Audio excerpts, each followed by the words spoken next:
Do thosha këtë që ja u kam thënë shumë vetave në fillim të viteve 90 në ato diskutimet të sinqerta të pastra që bënim atëherë në PD, sepse kujtonim që gjithçka është ideale, që nuk rezultoi ashtu. I thosha që shiko, se të gjithë thoshin Enver Hoxha. Gjithë fajni alien me Enver Hoxha thua se Enver Hoxha ishte alien edhe na e solli Amerika. Po çfarë ndodhi? Pse mori pushtetin Enver Hoxha? Sepse këtu nuk ishte një klasë politike të aftë që të binte njerëzit, pavarësisht ishte e vështirë sepse siç tham komunizmi ishte smundje e kohës, të binte njerëzit që komunizmi nuk është për Shqipërinë, që Shqipëria duhet të udhëhequr në këtë dhe në atë mënyrë dhe rrethanat i kishin, por ata u treguan politikisht shumë të dobët. E humbën pushtetin dhe pastaj kërkonin privilegjet në 90-ën.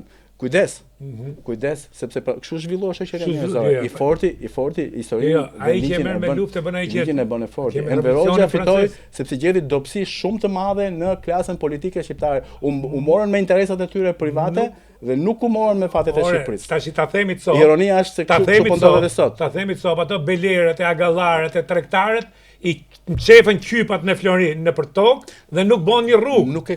Përveç asaj, nuk bën një industri të lehtë, nuk bën një gjë, kupton? Edhe pastaj bonin sultanetet, ja si këto sot, si sot. Ngjan shumë situata. Unë jam nga ata që mendoj që Zogu, pavarësisht kritikave që mund të ketë për një veprim që ka bërë, Zogu ndërmori reformat zakonisht të pozitive të mira për Shqipërinë, pra e futi Shqipërinë në një rrugë zhvillimi pozitiv. Por me sa duket ky paternitet ose kjo mënyrë drejtimi autoritare me mbretë nuk krijoi rrethana që të zhvillojë një klasë politike, të zhvillojë debat politike ose vetë ai nuk e la që të zhvillojë. Megjithatë, elita, nëse ne flasim sot për elita se u hap tema në komplet drejtim tjetër, po ta them, pra, nëse ne flasim sot për elita, në kohën e Ahmet Zogut kishte megjithënë një elitë. Filloi të zhvillohej një elitë. Filloi të zhvillohej një elitë dhe kjo elitë ishte ajo elitë që kishte filluar që me pavarësinë, me klerin katolike, me klerik të tjerë, me intelektual që erdhen me tatfrashe, me kompanie, me fishta, me konica, dhe këtu duhet vike një pikë që ta mbyllim këtë bisedë. Sot kisha një bisedë në lidhje me historinë. Ne shqiptarët duhet mësojmë që historinë nuk duhet ta gjykojmë bardhëzi edhe nga pozitat sot. Absolutisht. Ne duhet ta gjykojmë kontekstin e kohës, me të mirat, me dobësitë, gjithë njerëzit që janë figurat, kështu është vetë jeta. Nëse ne do vazhdojmë prapë mas 35 vjetësh, komunistët, antikomunistët,